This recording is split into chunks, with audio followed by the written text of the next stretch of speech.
다니엘서 1장 3절 왕이 그의 내시장관 아스페나스에게 이스라엘 자손들과 왕의 씨들과 고관들 중에서 몇 사람을 데려오라고 일렀더니 곧 흠없고 잘생겼으며 모든 지혜에 능숙하고 지식에 뛰어나며 과학을 이해하며 그 다음에 왕국에서 설 수 있는 능력을 갖춘 그러한 소년들로서 그에게 할례들의 학문과 언어를 가르치기 위함이다.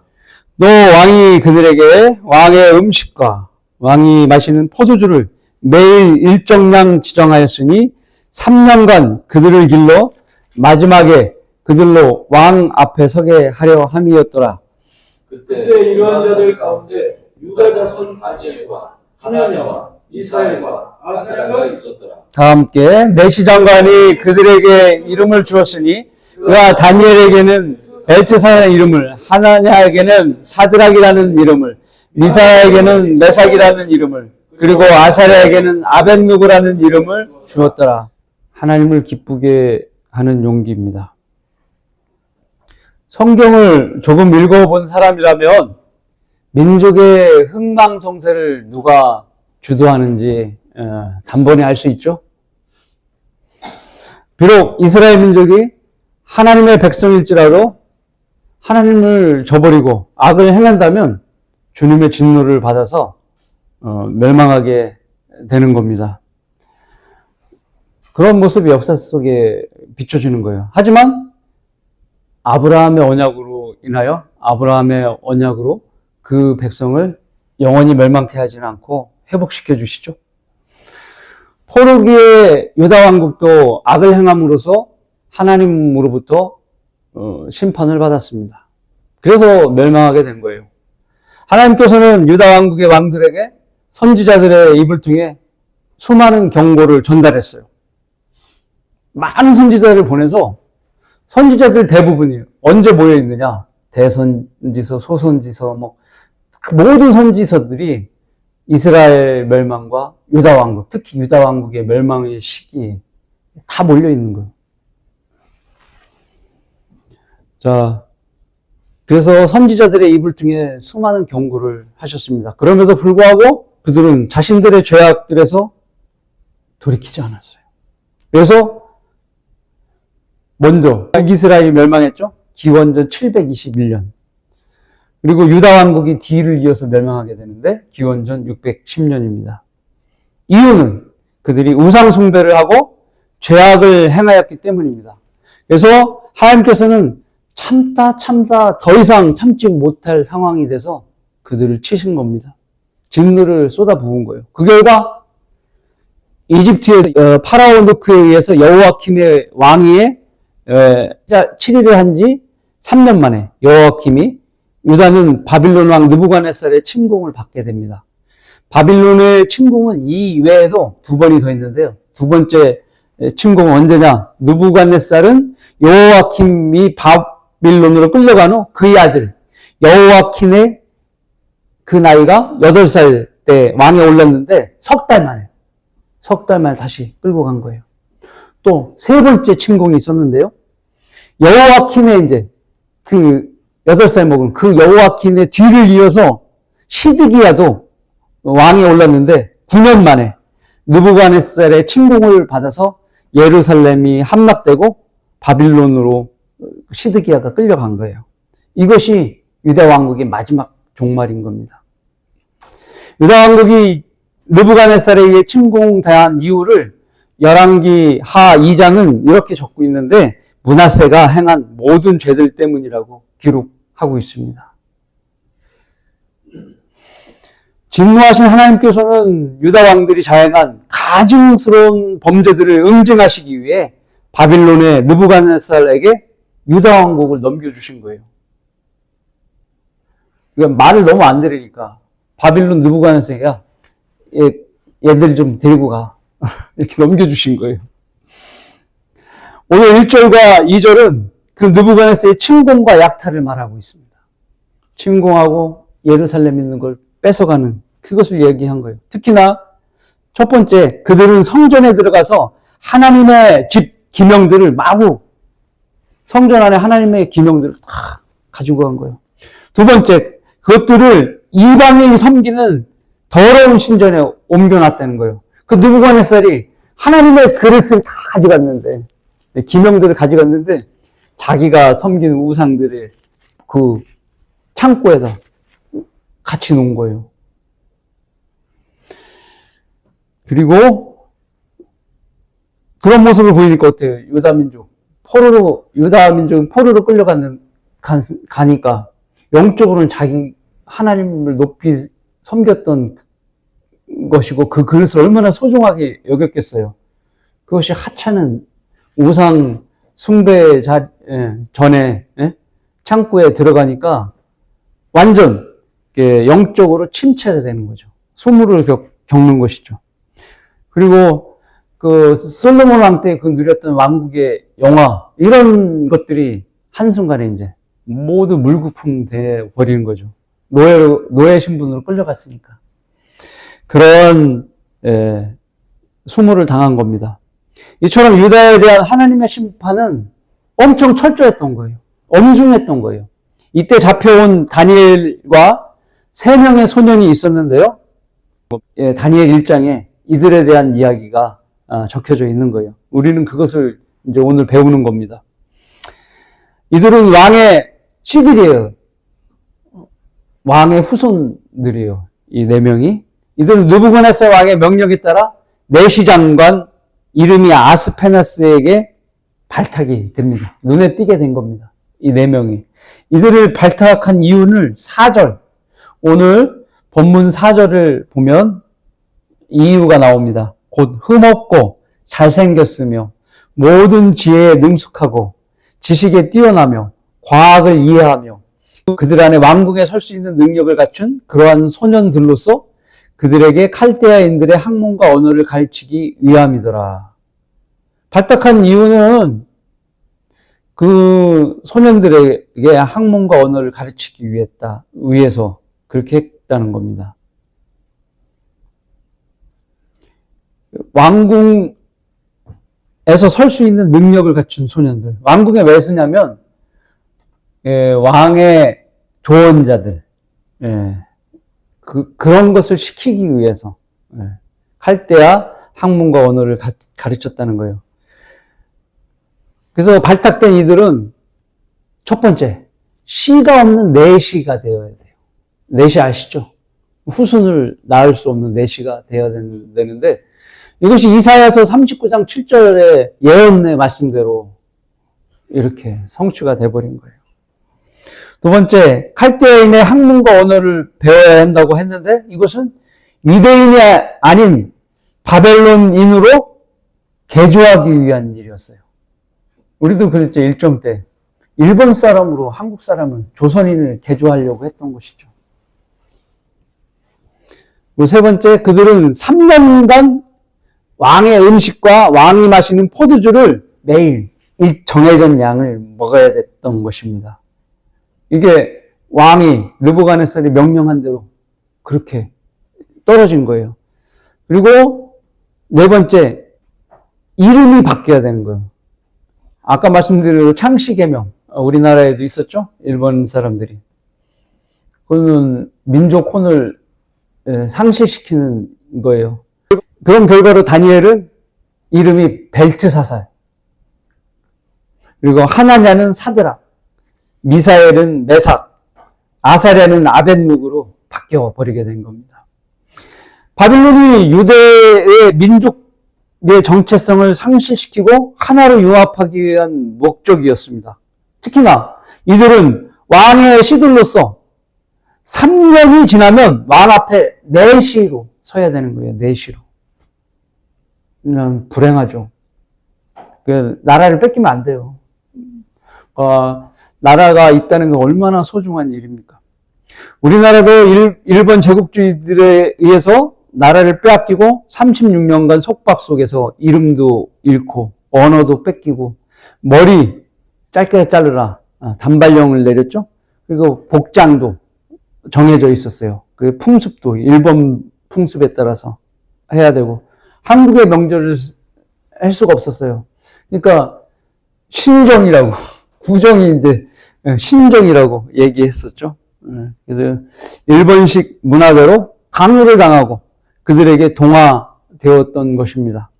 국민이 나라를 잃는다는 건 이렇게 크나큰 비극입니다. 이렇게 바빌론으로 끌려간 유다 민족은 동일한 고난을 당하였던 겁니다. 우리는 다니엘서 1장을 통해서 이런 민족적 포로기의 상황에서도 하나님께서 다니엘과 그 세 친구들에게 눈에 드러나지 않는 섭리적인 은혜를 베푸신 것을 알 수 있습니다. 그들의 믿음과 하나님의 섭리적인 은혜를 자세히 알아보고자 오늘 주제를 다니엘의 하나님은 어떤 분이십니까? 라고 정했습니다. 자, 이제부터 저와 함께 살펴보겠습니다. 다니엘의 하나님은 어떤 분이십니까? 첫 번째로, 주님은 거룩하고자 하는 자들에게 호의와 은총을 베푸시는 분입니다. 말씀은 8절입니다. 그러나 다니엘은 그가 왕의 음식으로나 왕이 마시는 포도주로 자신을 더럽히지 않으리라고 마음을 결심하고 내시 장관에게 요청하여 자신을 더럽히지 않겠다고 하였더라. 9절. 그때 하나님께서 다니엘로 내시 장관의 호의와 은총을 얻게 하셨더니, 자, 여기 8절을 잠깐 부연 설명하자면 음식을 먹는데 다니엘이 자신을 더럽힌다고 생각한 거예요. 자, 근데 9절에 하나님께서 다니엘로 내시 장관의 호의와 은총을 잊게 하셨다는 거예요. 10절은 그러면 내시 장관이 다니엘에게 말하길, 내가 내 주 왕을 두려워하노라. 그가 너희 음식과 너희 음료를 정해 놓으셨으니 너희 얼굴이 너희와 같은 또래의 소년들보다 못한 것을 그가 어찌 보셔야 하겠느냐? 그렇게 되면 너희가 왕 앞에 내 머리를 위태롭게 만들 것이니라 하더라. 자, 음식을 준 것은, 왕이 먹는 음식을 준 것은 잘 먹고 살 좀 쪄라. 그러니까 피부도 좋게 보이고, 그렇게 이제 볼품 있는 모습을 갖춰라 하고서 음식을 준 거예요. 자, 근데 다니엘은 왜 왕이 내려주는 음식이 자신을 더럽게 한다고 여겼을까요? 궁금하지 않아요? 왜죠? 음식들 중에 포도주가 있어서인가요? 그것만으로도 충분치 않습니다. 우리는 그 충분한 이유를 느부갓네살 왕이 우상 숭배자였다는 것에 힌트를 얻을 수 있어요. 그 하나님의 기명을 갖다가 갖고 오고 난 다음에 우상의 신전에 자기 보물 창고에다 집어넣었잖아요. 이러면서 느부갓네살이 우상 숭배자였구나라는 것을 힌트로 얻을 수 있는 것입니다. 그런데 왕이 우상을 섬기는 것과 먹는 음식과 그러면 도대체 무슨 관계입니까? 그죠? 궁금해할 수 있잖아요. 느부갓네살이 우상 숭배를 하고 우리에게 주는 느부갓네살의 음식과 음료가 무슨 상관입니까? 우상을 섬기는 이방인들의 특성 때문에 그래요. 우상을 섬기는 이방인들의 종교심은 자기가 먹기 전에 우상에게 먼저 음식을 제물로 바친 후 그것을 바친 것을 먹었다는 거예요. 즉 왕의 음식이란 왕의 신에게 바친 제물이었을 가능성이 높다는 겁니다. 그리고 다니엘과 그 세 친구가 먹게 될 음식도 우상에게 바쳐진 제물이었을 거라는 겁니다. 이 말씀을 통해서. 그래서 다니엘은 이것을 잘 알고 있었기 때문에 먹지 않겠다고 결심을 한 것입니다. 왕의 음식이나 왕이 마시는 포도주로 자신을 더럽히지 않으리라고 마음을 먹었던 것입니다. 이런 다니엘의 마음을 보신 하나님께서는 우상들과 추악한 죄를 지었던 그들 조상과 니네 할아버지, 증조 할아버지랑 틀리네 얘는? 이렇게 생각한 거죠. 하나님께 기뻐하신 거예요. 너는 좀 독특한 놈이구만 이렇게 생각하신 것이죠. 다니엘의 그런 하나님을 두려워하고 거룩하게 하고자 하는 그런 마음은 하나님을 기쁘시게 해드렸던 것입니다. 그래서 마음을 다하고 생각을 다하고 힘을 다해 오직 하나님만 사랑하라는 계명을 다니엘은 지키고 싶었던 겁니다. 내가 거룩하니 너희도 거룩하라고 명령하신 하나님의 말씀을, 계명을 다니엘은 지키고 싶었던 겁니다. 자기 조상들은 우상을 숭배하고 더러운 재물들을 먹었는데 다니엘은 그러고 싶지 않았던 겁니다. 그렇게 해서 조상들 때문에 내가 포로의 신세로 이렇게 끌려왔는데, 타산지석이잖아요. 조상을 보면서. 다니엘은 그러고 싶지 않았던 겁니다. 그의 이런 결의는 죽음까지도 불사하는 결정이었어요. 왜요? 왜 죽음까지도 불사하는 결정이었을까요? 내시 장관은 겨우 이런 생각 했을 거예요. 그 다니엘이 먹기 싫다고 그랬을 때, 내시 장관이 다니엘을 보면서 겨우 대바빌론의 포로인 주제에 왕이 내려준 음식과 음료를 이 더러운 것으로 여기고 이걸 거부해? 라고 내시 장관이 생각할 수 있었을 거예요. 이런 버릇없는 자를 당장 죽일 것을 왕에게 얘기할 수도 있었던 거예요. 그러나 다니엘의 모습은 어땠나요? 내시 장관에게 요청하여 자신을 더럽히지 않겠다고 한 겁니다. 이처럼 다니엘의 대단한 용기를 보인 거예요. 충분히 내시 장관은 그렇게 할 수 있었어요. 근데 다니엘은 그 앞에 나는 먹지 않겠습니다 라고 얘기한 거예요. 그런데 거룩한 명령을 지키는 것은 목숨보다 더 소중히 여길 줄 아는 자세를 우리는 배워야 하는데요. 이 핑계 저 핑계 되어가면서 사람들은 술도 있죠. 못 끊는 사람이 있어요. 우리 교회에 다닌 사람은 없지만 그런 사람이 있어요. 조금 또 시간이 저에겐 필요합니다. 조금 더 예배도 드리고 교회 더 다녀야 이런 버릇이 고쳐지겠죠. 이렇게 핑계대는 사람이 있어요. 아니, 아직 저는 믿음이 부족한가 봐요. 저는 아직 어리잖아요. 라는 핑계를 대면서 아직도 자기 태도를 바꾸지 않는 사람이 있어요.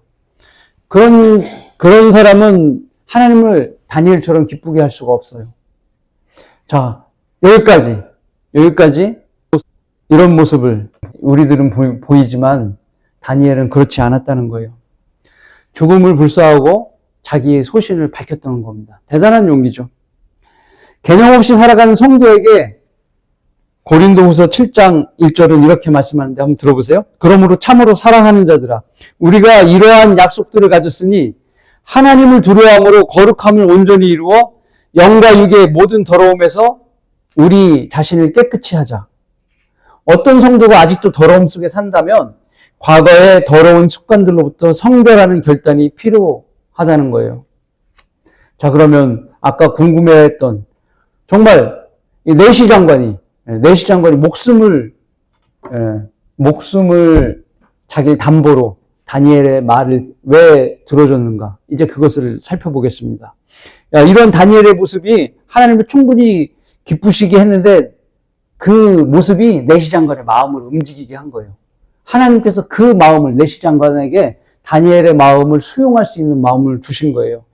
다니엘은 하나님을 통해서 호의와 은총을 받았는데요. 내시 장관 입장에서는 죽음을 불사하는 그런 결정이었어요. 그의 말을 통해서 알 수 있는데요. 내가 내 주 왕을 두려워하노라. 왜냐하면 느부갓네살이요, 엄청 포악한 사람이었어요. 그래서 이 내시 장관은 그걸 알고 있기 때문에 두려워한다는 말을 한 겁니다. 그가 너희 음식과 너희 음료를 정해 놓으셨으니 너희 얼굴이 너희와 같은 또래의 소년보다 못한 것을 그가 어찌 보셔야 하겠느냐. 그렇게 되면 너희가 왕 앞에 내 머리를 위토롭게 만들 것이니라. 이 말은요, 다니엘이 왕이 내려준 음식과 음료를 먹지 않았을 때 그 세 친구와 함께 먹지 않았을 때 몰골이 막 삐쩍 마르고 막 비실비실하고 그러면 내시 장관이 목이 날아간다는 얘기예요. 그러니까 자기는 다니엘의 말을 들어주면은 큰일 날 수 있는 입장인데 그래도 호의를 베풀었다는 거, 들어주겠다는 입장을 내보인 겁니다. 대단한 것이죠. 내시 장관은 목숨을 담보한 이들의 이야기를 들어줄 호의를 왜 보였겠어요? 하나님의 섭리적인 손길 때문에 그런 겁니다. 말씀대로. 하나님께서 그렇게 움직이신 거예요. 요한 1서 3장 22절은 무엇이든지 구하는 것을 그에게서 받나니 이는 우리가 그의 계명을 지키고 그의 목전에 기쁨이 되는 일을 행함이라. 자, 이것도 기도에도 많이 적용이 되는 얘기인데요. 자, 보세요. 무엇인지 구하는 것을 그에게서 받나니. 구하면 받는다는 건 원칙이에요. 그런데 조건이 있어요. 이는 우리가 그의 계명을 지키고 하나님의 계명, 아까 다니엘처럼 내가 거룩하니 너희도 거룩하라. 거룩하다는 계명, 그리고 하나님을 먼저 사랑하라. 네? 최우선적으로 사랑하라. 이 계명을 지키고 또 그의 목전에 기쁨이 되는, 하나님을 기쁘시게 하는 일들을 하게 되면 내가 기도한 것은 받는다는 거예요. 그게 원칙이에요. 기도의 원칙. 다니엘도 하나님을 기쁘시게 했으니까 호의를 받은 거예요. 다니엘은 거룩한 계명을 지킴으로 하나님의 목전에 기쁨을 드렸던 겁니다. 그래서 그는 하나님으로부터 호의를 얻게 된 겁니다. 다니엘의 하나님은 어떤 분입니까? 두 번째, 주님은 주를 의지하는 자들을 도우십니다. 하나님을 의지하는 자, 꼭 신뢰하는 자를 하나님께서 도우신다는 거예요. 자, 말씀은 11절부터 14절까지입니다. 11절, 그러자 다니엘은 내시장관이 다니엘과 하나냐와 미사엘과 아사랴를 감독하라고 세운 멜살에게 말하길, 내시 장관에게 호의를 얻은 다니엘의 재치를 여기서 볼 수 있습니다. 자, 다니엘 내시 장관 밑에 멜살이라는 종이 있었던 거예요. 자, 다니엘과 그 세 친구들에게 음식을 갖다 주는 역할을 한 사람이 멜살이에요. 멜살이 갖다 주는 역할을 했는데 다니엘이 내시 장관에게 얘기하지 않고 멜살에게 얘기하는 거예요. 제안을. 왜냐하면 나는 목이 날아갈지도 모른다 그러니까 다니엘이 재치를 발휘해요. 어떤 재치냐? 다음 구절을 쭉 읽으면 알 수 있습니다. 12절, 내가 당신께 간구하니 열흘 동안 당신의 종을 시험하여 우리에게 콩죽을 주어 먹게 하고 물을 주어 마시게 하신 후에 13절, 당신 앞에 우리의 용모와 왕의 음식을 먹는 소년들의 용모를 살펴보시오. 당신이 보시는 대로 당신의 종들을 처분하소서 하니라. 다니엘이 거꾸로 제안을 한 거예요. 그러면 3년 동안 우리가 어떻게 될지를 알지 못하니까 열흘만 한번 테스트 해봅시다 라고 멜살에게 제안을 한 거예요. 다니엘의 재치죠. 14절 보시겠습니다. 그러므로 그가 그 일에 대해 그들에게 동의하고 그들을 열흘 동안 시험하였더니, 여기까지입니다. 내시 장관의 애로사항을 해결할, 즉 내시 장관의 죽음의 두려움을 해결할 대안이 필요했던 상황에 다니엘은 정말 기발한 지혜를 발휘하게 된 겁니다. 1장에 어디에도 하나님께서 지혜를 주셨다는 말은 나오지 않지만 다니엘은 하나님으로부터 지혜를 받은 거예요. 성경에도 이렇게 말씀합니다. 주를 두려워하는 것이 지혜의 시작이요 거룩한 이에 대한 지식은 명철이니라. 잠언 9장 10절입니다. 하나님을 두려워했던 다니엘은 위로부터 오는 지혜를 받을 수 있는 조건이 되어 있는 거예요. 하나님을 두려워하면 위로부터 내려오는 지혜를 받는 거예요. 그게 원칙이에요. 네. 하나님을 두려워하지 않으면 지혜를 받을 수 없어요. 다니엘은 하나님을 두려워하는 사람이었기 때문에 지혜를 받은 겁니다. 그 지혜는 무엇인가? 내시 장관은 다니엘과 그들에게 3년 동안 먹을 왕의 음식과 왕의 마실 음식을 받아 먹어야 될 명령을 받았는데 그들의 음식을 거부한 지 3년 후에 삐쩍 마르고 몰골이 상태가 안 좋으면 내시 장관의 머리가 날아갈 처지인 겁니다. 그 3년 기간에 진짜 몰골이 빈약하게 될지 안 될지 테스트를 해보자는 것이었죠. 단 열흘의 시험 기간을 두고 하자고 다니엘은 자신 있게 제안한 거예요.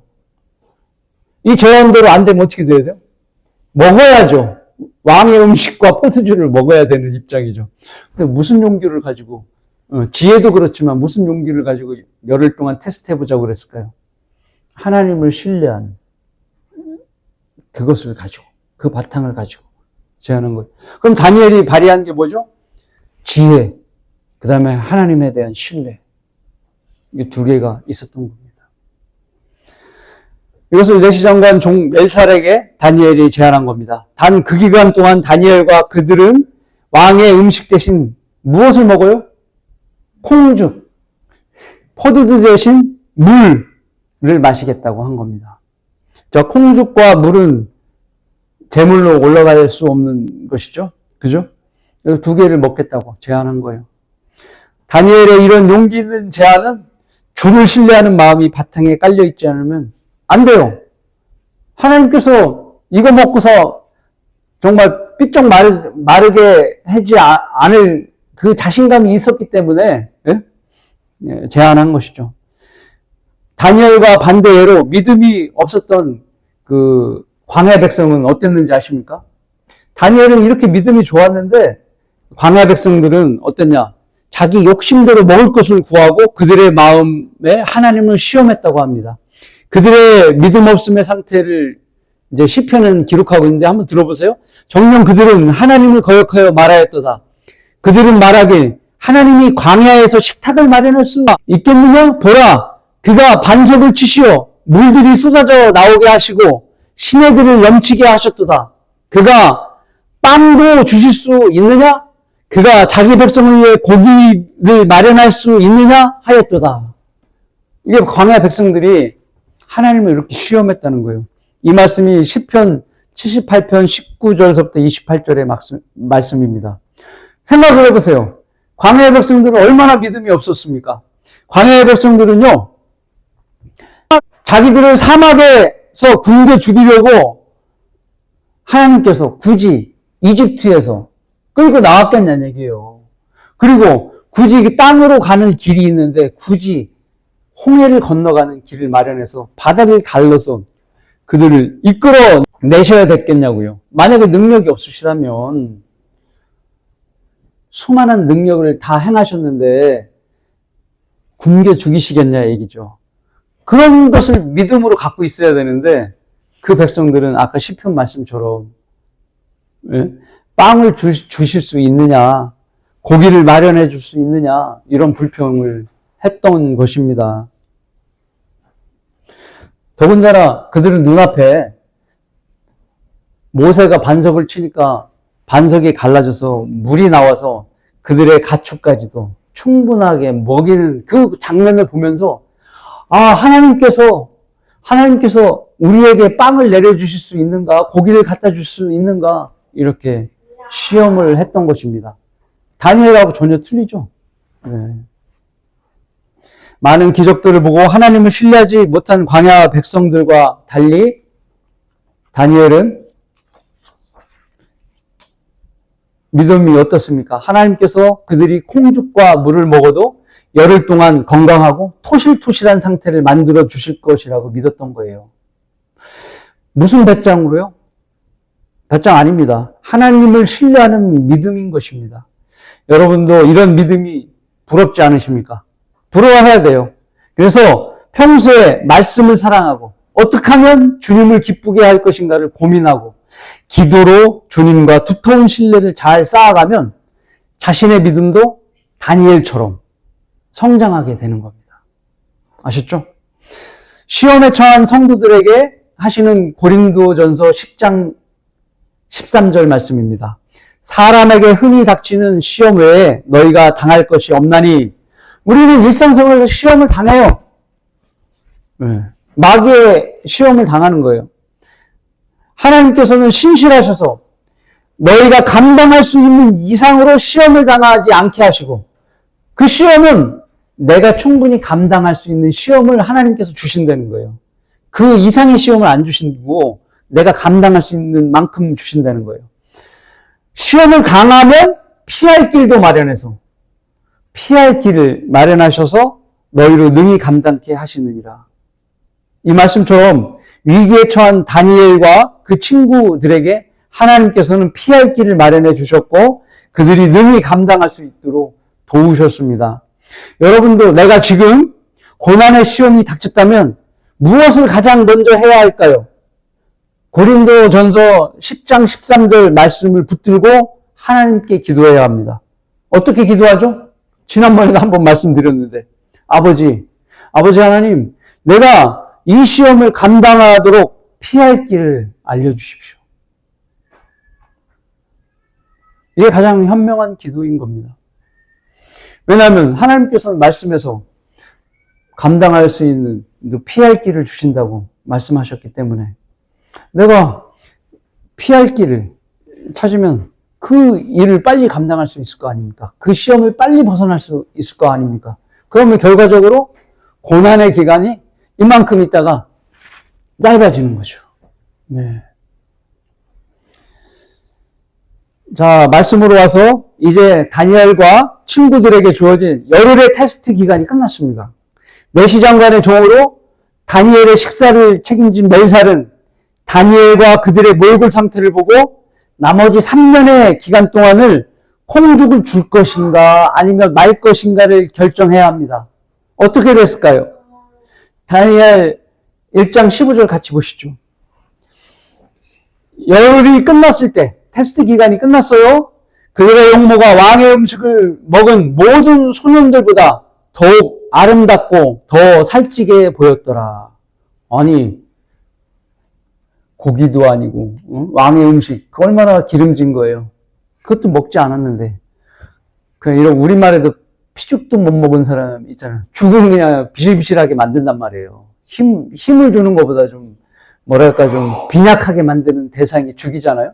근데 콩죽하고 물만 먹으면 콩죽도 물의 성분이 물이 50%가 들어가 있잖아요. 그죠? 물 이거 먹었는데 어떻게 해요?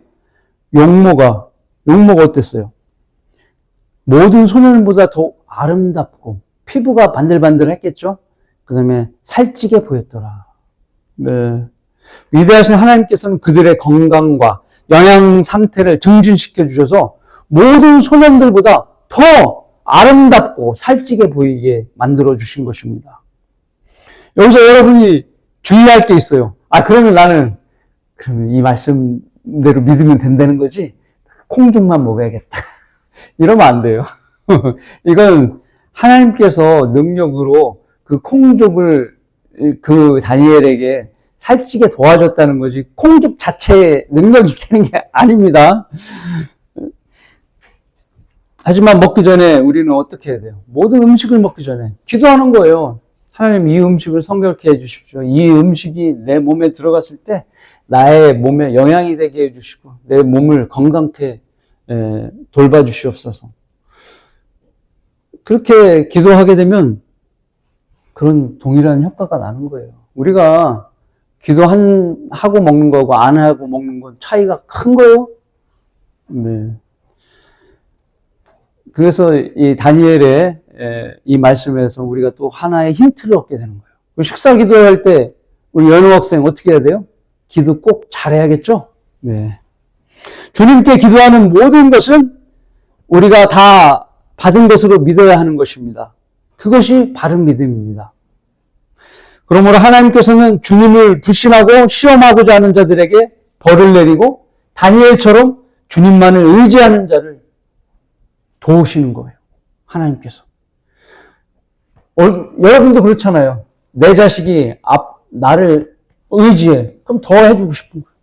더 힘이 되어주고 싶어. 하나님도 마찬가지인 겁니다. 그런 하나님이십니다. 다니엘의 하나님은 어떤 분이십니까? 세 번째로, 주님은 믿음의 시험을 이긴 자들에게 지혜와 명철을 주십니다. 아까 시험을 이겼죠? 그렇게 시험을 이긴 자들에게 상을 주셔요. 어떤 상? 지혜와 명철. 말씀은 16절과 20절 말씀입니다. 자, 16절. 그러므로 멜살이 그들의 음식과 그들이 마셔야 하는 포도주를 가져가고 그들에게 콩죽을 주니라. 하나님의 선한 뜻이죠. 이제 시험을 통과했으니까 쭉 콩죽만 줘도 문제가 없겠구나 결정한 거 멜살이. 그죠? 테스트가 끝났으니까. 17절. 이 네 소년들에게 하나님께서 지식을 주셨고 모든 학문과 지혜에 익숙하게 하셨으며 다니엘은 모든 환상들과 꿈들을 깨닫더라. 18절. 그때 왕이 말했던 날들의 끝에 그가 그들을 불러들이니. 이 말들의 끝은 3년을 얘기한 거예요. 내시 장관이 그들을 느부갓네살 앞으로 데려오더라. 19절. 왕이 그들과 대화해 보니 그들 모두 가운데 다니엘과 하나냐와 미사엘과 아사랴와 같은 자는 아무도 찾을 수 없으므로 그들이 왕 앞에 서게 되니라. 20절. 왕이 지혜와 명철에 대해 그들에게 묻는 모든 문제들에 있어서 그들이 자기의 온 나라에 있는 모든 마술사들과 점성가들보다 10배나 더 나은 것을 알았더라. 이때 어떻게 그럼 그 지혜가 마술사와 점성가들을 비교합니까? 라고 얘기했잖아요. 여기 점성가들은 지금의 그 점성가들하고 틀린 거예요. 이때는 뭐 예수님이 아시잖아요? 어디서 태어나고 어느 지방에 언제 태어나고 이런 것까지 다 알 수 있는 그 지혜를 있는 사람들을 얘기하는 거예요.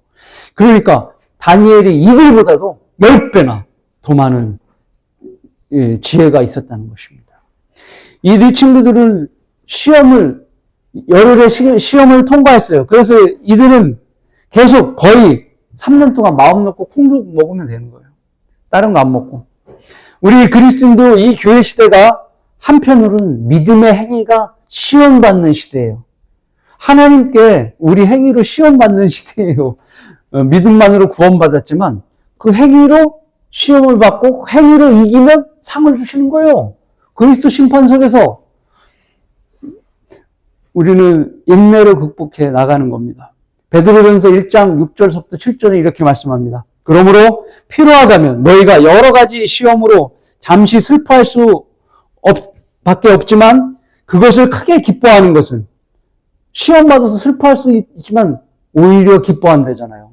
왜 그러냐? 너희 믿음의 시련이 불로 단련될지라도 없어져 버리는 금보다 훨씬 더 귀하게 되어 예수 그리스도께서 나타나실 때, 예수 그리스도께서 공중 재림하실 때 칭찬과 존귀와 영광을 받게 하려 함이니라. 예, 그것이 상과 관련 연관이 되어 있다는 거예요. 우리의 시험은. 곧 있으면 우리는 주님과 함께 셋째 하늘로 올라가야 됩니다. 그리스도 심판석에 서야 돼요. 각자 일한 것이 금이나 은이나 보석으로 나타나면 주님께서 그거의 성분이 무엇인지 불로써 시험하는 거예요. 금, 은, 보석은 타지 않고 나무나 지피나 그루터기는 타버리는 거예요. 그렇기 때문에 하나님께서 우리 시험을 통과한 우리 인내로 쌓은 이 불같은 것에 단련된 금을 소유한 사람들은 큰 많은 상을 받게 되는 겁니다. 우리가 이렇게 교회 시대를 이야기하는 반면에 다니엘 1장, 오늘 말씀은 이스라엘 백성들이 환난 시대에 인내로 견디어 구원을 받는 장면을 예표적으로도 보여주는 거예요.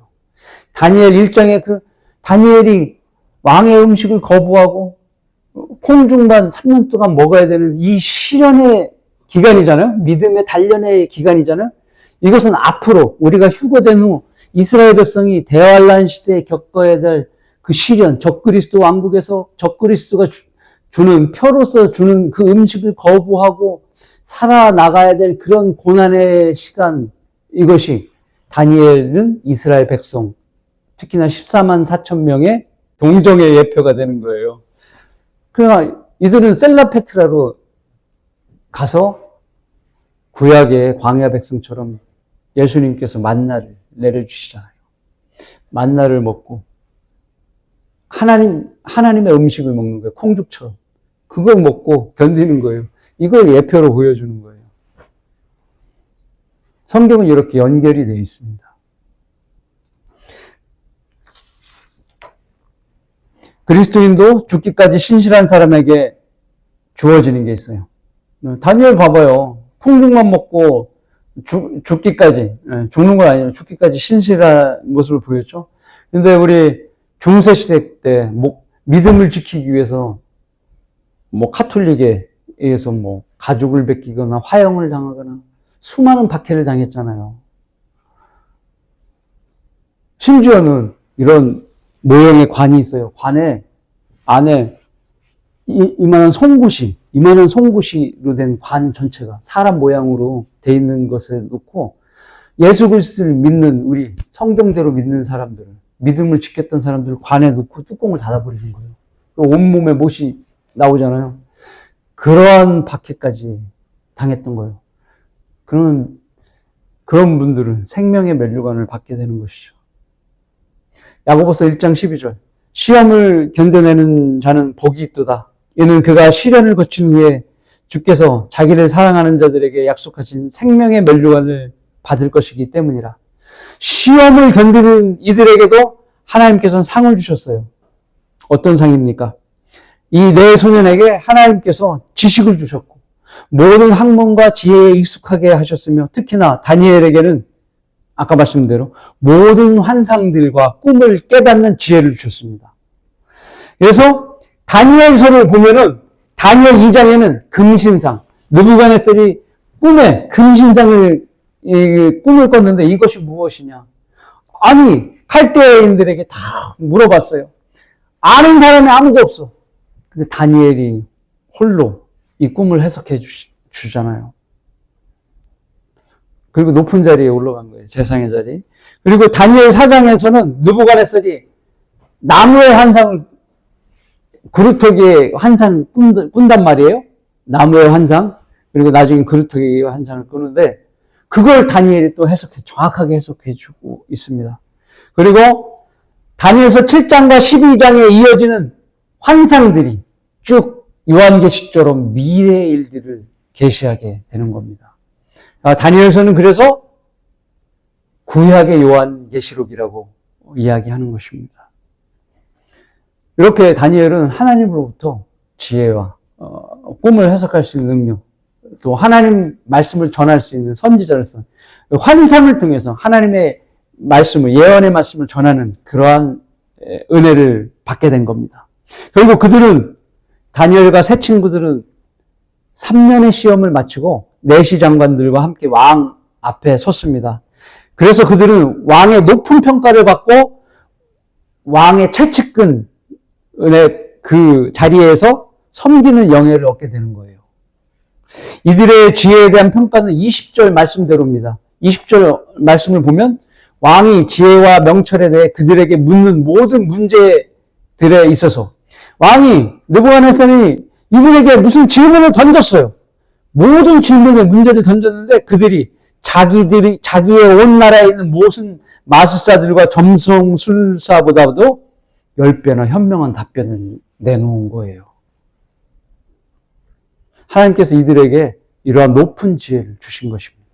이처럼 다니엘을 비롯한 세 친구들은 바벨론에 내노라 하는 모든 지혜자들보다도 더 학문이 깊고 지혜가 뛰어났던 거예요.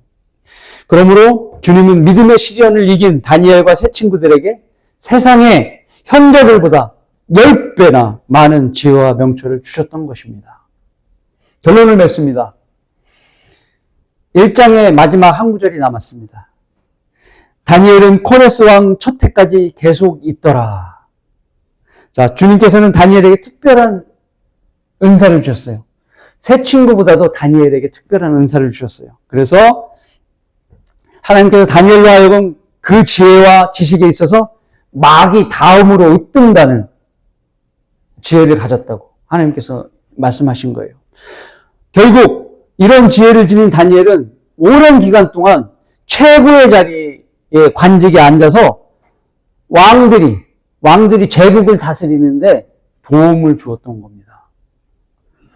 그래서 다니엘은 바빌론 전 지방의 치리자요, 모든 현자들을 주관하는 총독의 우두머리, 탑의 자리, 왕 다음으로 탑의 자리에 올랐던 겁니다.